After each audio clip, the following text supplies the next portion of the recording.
So you never learn patience.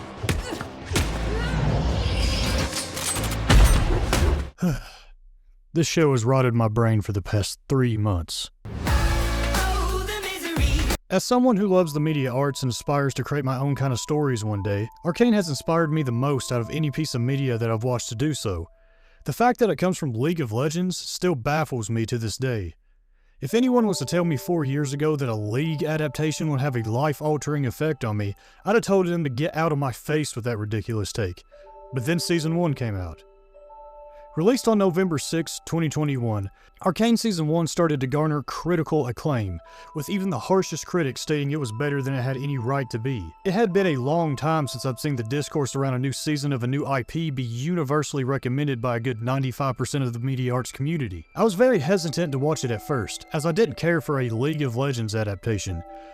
I expected it to be nothing more than a bombastic Marvel-esque show that might be entertaining to watch, but that's about it.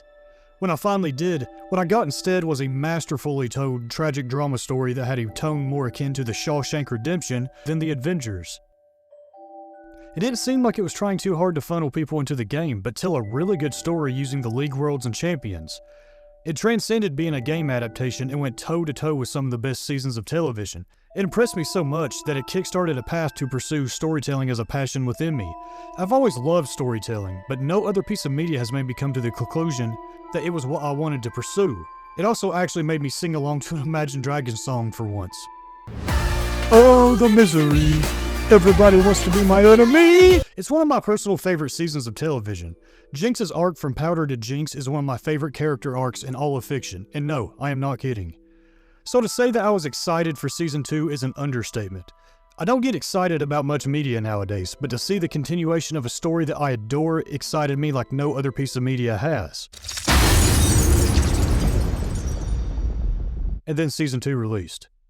Despite getting glowing reviews upon release and having high IMDb ratings at the moment, the discourse around the second season has been contentious, with some calling it peak storytelling and others calling it a colossal disappointment.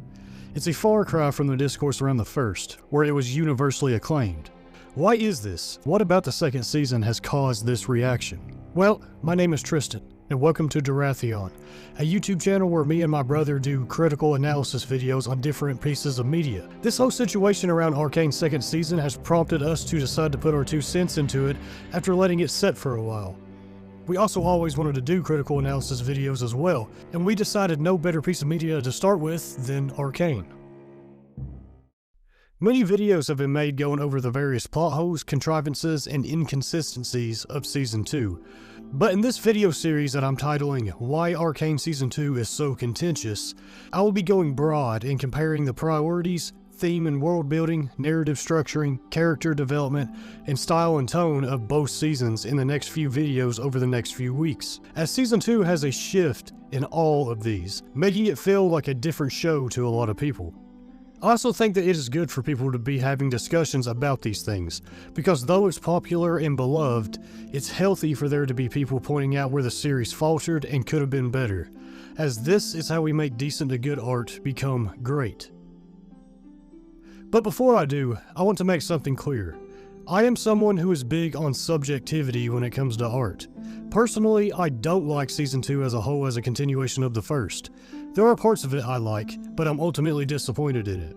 However, I don't think it's a bad piece of media. It has more time and care put into it than most modern media does, and it's still better than 99% of other game adaptations. It's groundbreaking from an animation standpoint with more grander visuals than its predecessor, interesting impact frames, hidden Easter eggs that foreshadow things to come, especially in the intro, and really cinematic camera shots.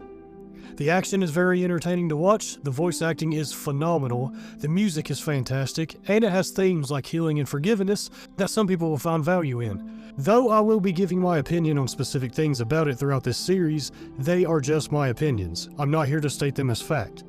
Anyone is welcome to disagree with me, just please be respectful about it. Also, any memeing that I may do throughout this series is strictly for entertainment purposes, and not me trying to be a pedantic jerk. Got it? Good. To begin this analysis, we're going to have to get meta. Arcane is essentially the brainchild of main showrunners Christian Link and Alex Yee.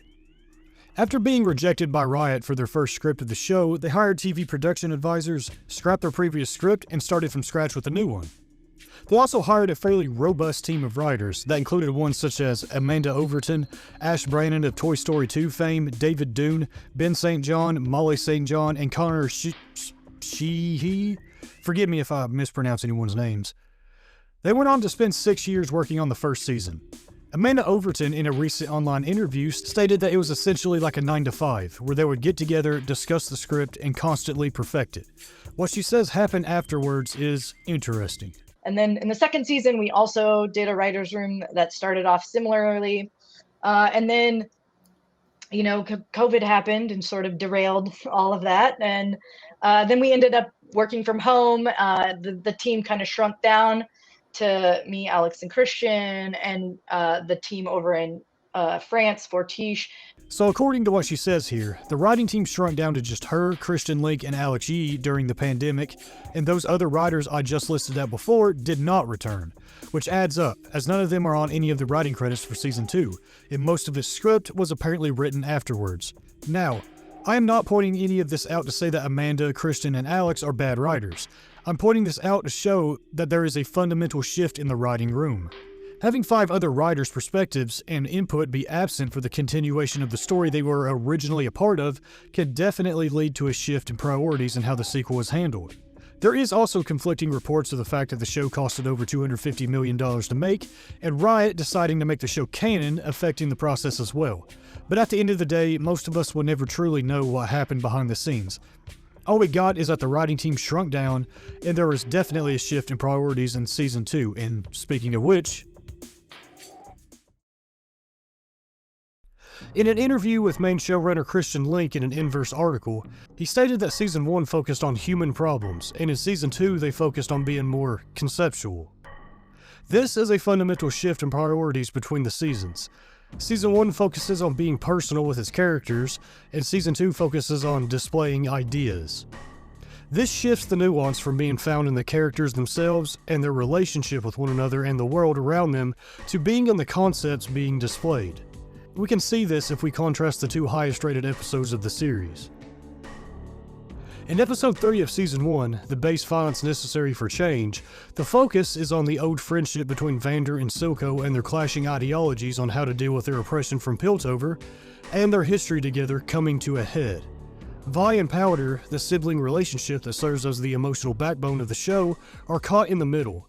Vi goes to save Vander, leaving Powder, who has been characterized as having severe insecurities and abandonment issues thus far, behind.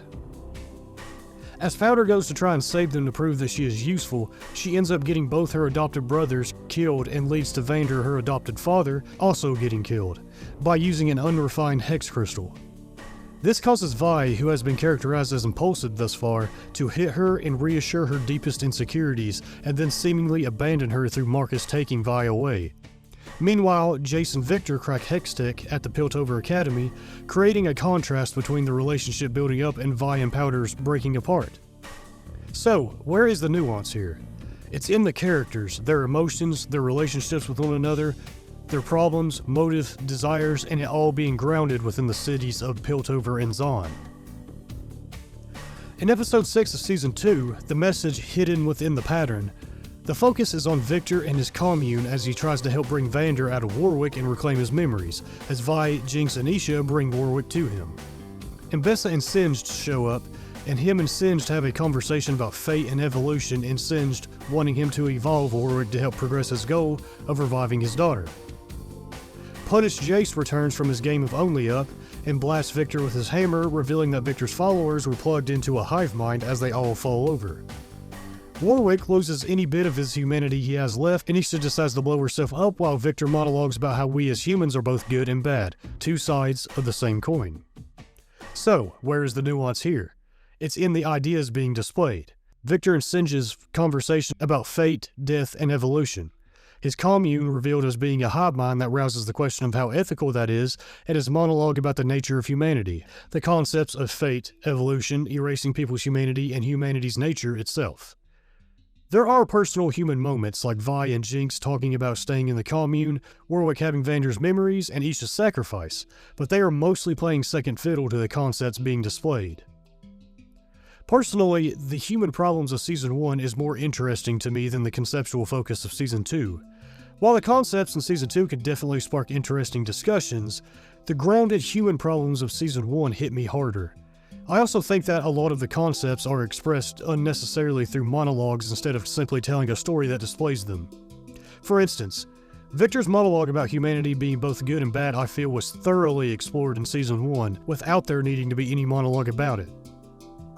Showcasing how both Piltover and Zahn has both good and bad intentions explored this concept masterfully.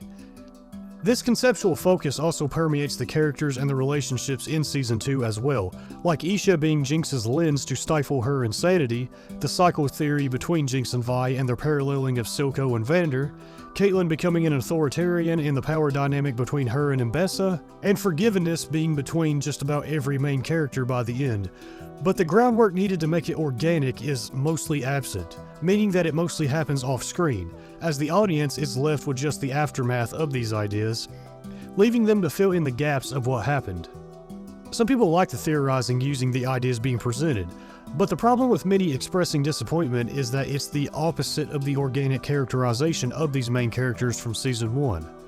In that, we as the audience got to experience the characters change mostly on screen. So when Season 2 shifts to its conceptual focus, these same characters start to feel more like puppets being used to display ideas rather than be the driving force of the story themselves. I'll explore this more when I get to the character development section. I also feel like Season 2 bloats the hell out of itself with enough concepts to fill multiple seasons. The themes of healing, forgiveness, evolution, fate, transcendence, human imperfections, legacy, the butterfly effect, cycle of violence, fascism, revolutions, time travel, and multiverse are all stuffed in just 9 40-minute episodes, but due to the short runtime, only a few of these get truly explored. Most of them are presented without truly diving deep into the nuances and complexities of them. The themes of trauma, oppression, costly ambition, human nature, and the cycle of violence were thoroughly explored and dived deeply into with the organic storytelling of Season 1 than most of the concepts presented in Season 2 are, in my honest opinion, which now leads me into the next section. In this first video, I looked at the change in the writing room and a look at the shift in priorities between both seasons. In the next one, I'll take a look at how both seasons explore their themes and world building.